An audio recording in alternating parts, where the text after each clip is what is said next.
est-ce possible pour une femme en période de menstruée de lire le Coran ou de le toucher? Alhamdulillah Rabbil Alamin. Wa salatu wa salam ala ashrafil mursalin wa alihi wa sahbihi ajma'in. Je vous remercie, je tiens d'abord à vous remercier pour cette opportunité. Tout en priant Allah subhanahu wa ta'ala d'accroître vos récompenses et de bénir tout ce que vous faites pour la propagation de l'islam. En ce qui concerne cette question que vous venez de poser, vous savez que l'islam, le contact avec Dieu nécessite une certaine purification.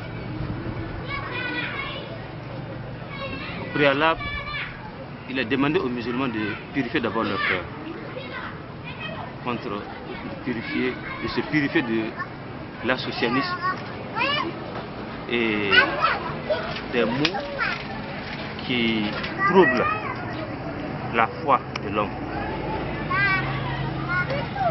Donc cette purification interne aura un reflet dans l'externe du croyant.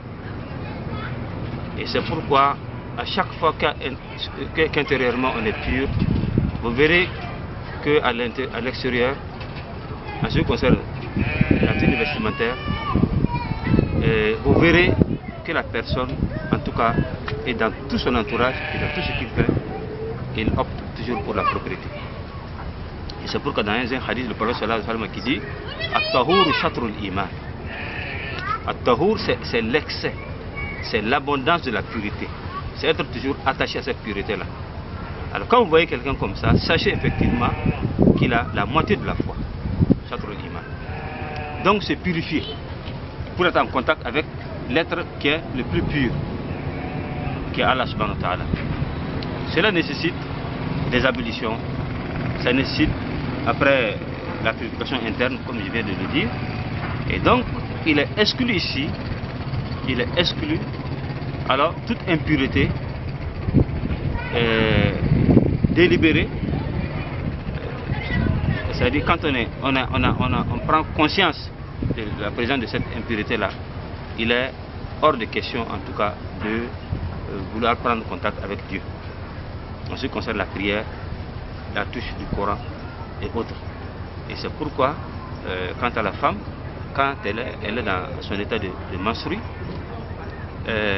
ce qu'elle peut faire, c'est lire par cœur le Coran. Elle ne peut pas toucher le noble livre. On ne dit pas le saint livre, mais le noble. Innahu le Coran Karim. Il ne peut pas toucher le noble livre, mais il peut le réciter par cœur. Et c'est pourquoi le prophète sallallahu alayhi wa sallam a qualifié la religion de la femme de moins. Une religion qui n'est pas c'est-à-dire complète, puisque elle passe la plupart de son temps, en tout cas, à se purifier, à observer cette purification-là, cette impureté qui l'écarte de ce contact qui devrait être permanent avec son Seigneur. Voilà. Donc, en état de menstruée, la femme ne peut pas toucher le Coran, mais peut le lire par cœur. Non. Merci, docteur. Et maintenant, s'il te plaît, prenons ceux qui sont en classe d'examen. Et si cette dernière n'arrive pas à lire par exemple la sourate qu'on les a donnée en période par cœur pour lire, est-ce possible de déposer le Coran pour elle?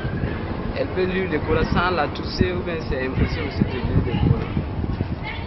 Bon, ça c'est vraiment un cas exceptionnel et c'est ma première fois d'entendre cette question. Je ne sais pas d'où vous l'avez conçue, mais est-il que cette exception nécessite vraiment la consultation des savants pour avoir une position claire?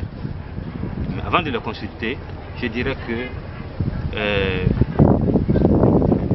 le Coran, le respect pour le Coran doit prévaloir. Mais je ne sais pas si en classe, en phase d'examen, ça nécessite en tout cas la touche du Coran. C'est ça la question. Je pense qu'en examen, on demande d'écrire par cœur. C'est pas de toucher le Coran. De toucher le Coran. Sauf si toutefois cette lecture-là est la lecture ouverte. si c'est une lecture ouverte, alors on demande à ce que la sœur la touche le Coran et lire. Elle peut dire en tout cas qu'elle est en état d'impureté. Alors pour que le jury puisse comprendre cette situation-là et la donner, c'est un autre rendez-vous. Elle ne doit pas se taire et toucher le Coran avec cet état d'impureté-là. Non. Merci.